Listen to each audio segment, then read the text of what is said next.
मैं प्रेस वार्ता के माध्यम से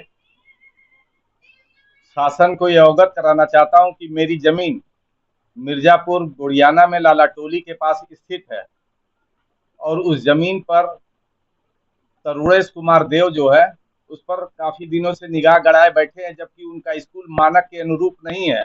उस वो बच्चों के खेलने के लिए उसको ग्राउंड बनाना चाहते हैं और कोरोना काल से ही कुछ ना कुछ डिस्टर्ब करके हमको उसमें तोड़ फोड़ और बाकी चीजें हमारे साथ करते चले आ रहे हैं और भू माफियाओं के द्वारा उसको कब्जा करने की उसकी कोशिश पूरी मंशा बनी हुई है।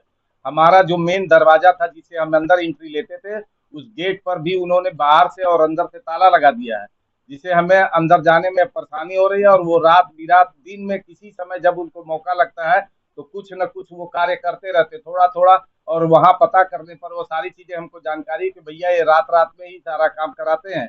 इसलिए हम इस माध्यम से ये कहना चाहते हैं कि हमने शासन को भी बहुत सा सूचना दिया। हर बार 112 नंबर पे फोन करते हैं, वो लोग आते हैं, आश्वासन दे के चले जाते हैं। उसके बाद हम सैकड़ों एप्लीकेशन सारे डिपार्टमेंट को दे चुके हैं, कोई सुनवाई नहीं होती, आश्वासन दिया जाता है, उसके बाद कोई कार्य किया नहीं जाता है।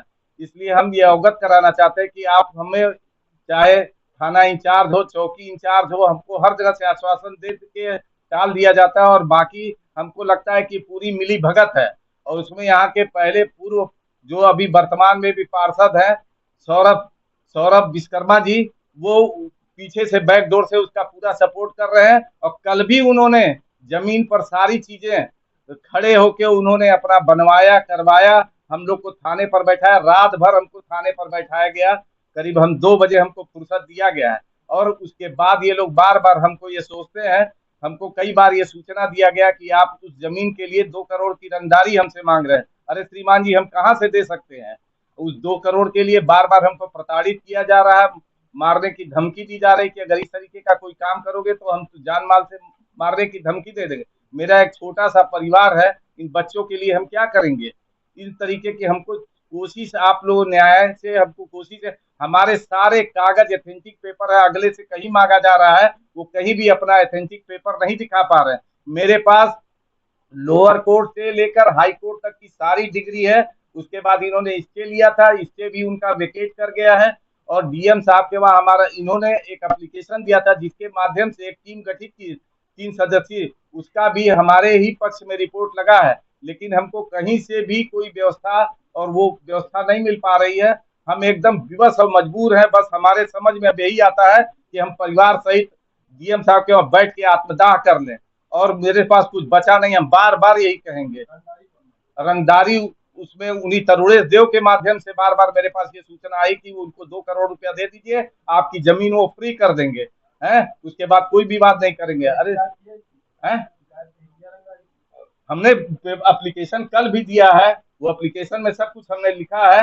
प्रशासन सुनती है। हम कल सीओ साहब के वहां भी बैठे थे, थाना अध्यक्ष के वहां भी बैठे थे। हमको सारी बात, उससे कागज मांगा जा रहा है, वो कागज नहीं देता है।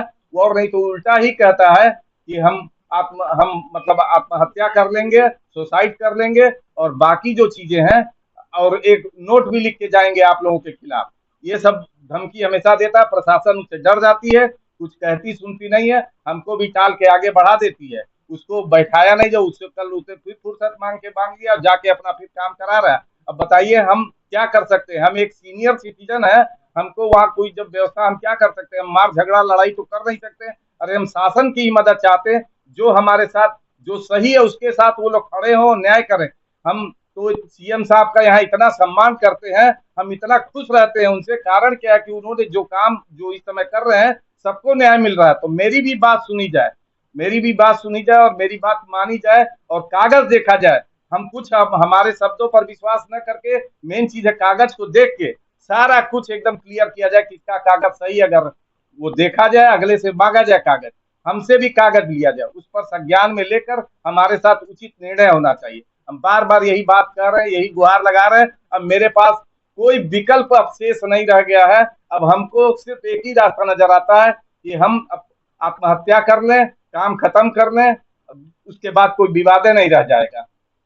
हम बार बार ये, हम इतना दुखित और पीड़ित हो गए, जान लीजिए मेरी आत्मा रो रही है, इतना रो रही है कि जान लीजिए मुंह से केवल बदुआ उन लोगों के लिए निकलता है। लेकिन मैं विवश हूँ, क्या कर सकता हूँ? मेरे छोटे छोटे बच्चे हैं, परिवार है, सारा कुछ है। ये सब इतना प्रताड़ित होने के बाद भी अब हमारे समझ में नहीं आ रहा ये कई रास्ता न, अगर ये नहीं हुआ तो मैं डीएम साहब के वहां धरना दे के वहीं पर हम अपने अपने पूरे परिवार को जला के खत्म कर देंगे। एक मामला बता रहे किस तरह का था, डीएम द्वारा जो आदेश जारी किया गया था डिवीजन कोर्ट के द्वारा, जिला है उसमें 24 को सन की 24 तारीख, नहीं 24 सन है। हाँ, अब तक इसको कोई तत्कालीन डीएम ने कार्रवाई नहीं, कुछ नहीं, कोई कार्रवाई नहीं। बार बार एसपी सिटी साहब को, बाकी डीएम साहब के वहां भी एप्लीकेशन दिया हमने सब कुछ, लेकिन कोई कार्रवाई नहीं हो रही, कोई संज्ञान में इसको ले ही नहीं रहा।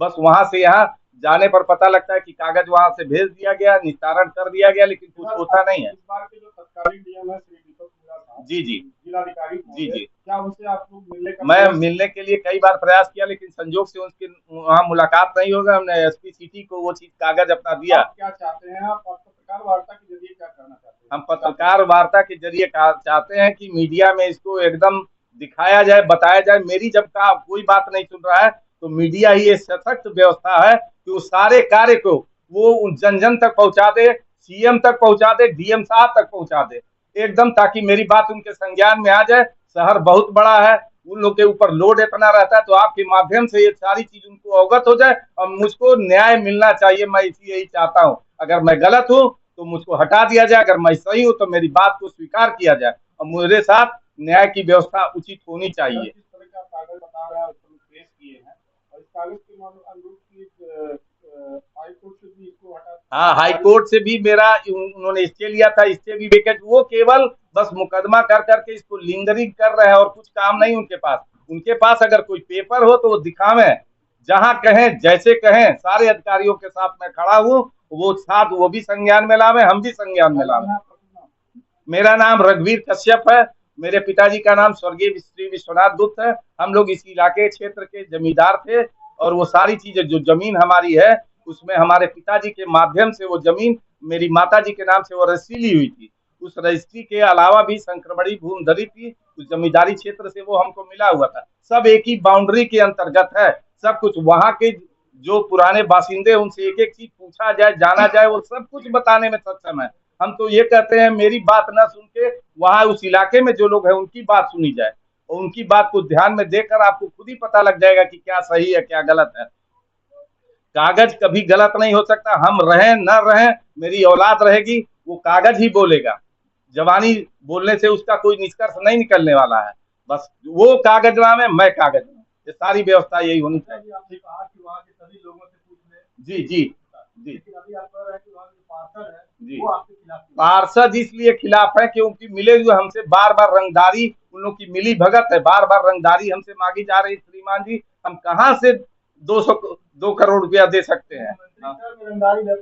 अरे वो सारी चीजें हो रही है साहब अंदर खाने। शासन उनका जो प्रशासन में जो अधिकारी लोग बैठे हुए हैं वो लोग बैकडोर से सपोर्ट करते हैं, तभी तो उनका आत्मबल बढ़ा हुआ है। वो लोग सारा यही कार्य कर रहे हैं। और जब आप संज्ञान में लेंगे, सारी स्थिति परिस्थिति से अवगत होंगे, आप लोग जब इसमें इन्वॉल्व होंगे, आप लोग इसको संज्ञान में लेकर उस पर सर्च आउट करेंगे तो सब चीज एकदम क्लियर हो जाएगी। दूध का दूध, पानी का पानी अलग हो जाएगा। बस मैं बार बार यही बात आपसे कहना चाहता हूँ। धन्यवाद श्रीमान जी, आप लोग मेरा सहयोग करें, इससे ज्यादा हम क्या कह सकते हैं। ये आप जो आपके हाथ में किस तरह का कागज है? ये हमारे हाथ में इस तरीके का कागज है कि विपक्षी तरुणेश कुमार देव ने जो है एक एप्लीकेशन हम लोग के खिलाफ दिया था, और उसी के संदर्भ में जो है 3 सदस्यीय टीम गठित हुई थी। उसके माध्यम से वो मेरे पक्ष में फैसला आया और डीएम साहब का ये आदेश मेरे हाथ में है। आप लोग इसको देखें, जाने सुने समझें और मेरी मदद करें। मैं आपसे बार बार गुहार लगा रहा हूँ। समझ लीजिए मेरा दिल इतना रो रहा है कि हम कुछ कर नहीं सकते। बस एक ही रास्ता मेरे पास बचा हुआ है कि अब हम डीएम साहब के वहाँ बैठ के और बाकी अपने सारे पूरे परिवार के साथ आत्मदाह कर लें। बस इसके ज़्यादा कोई निष्कर्ष मेरे पास नहीं निकल रहा। बस बार बार आप लोगों से निवेदन कर रहा हूँ कि आप लोग मेरी सहयोग मदद करें, मेरी बात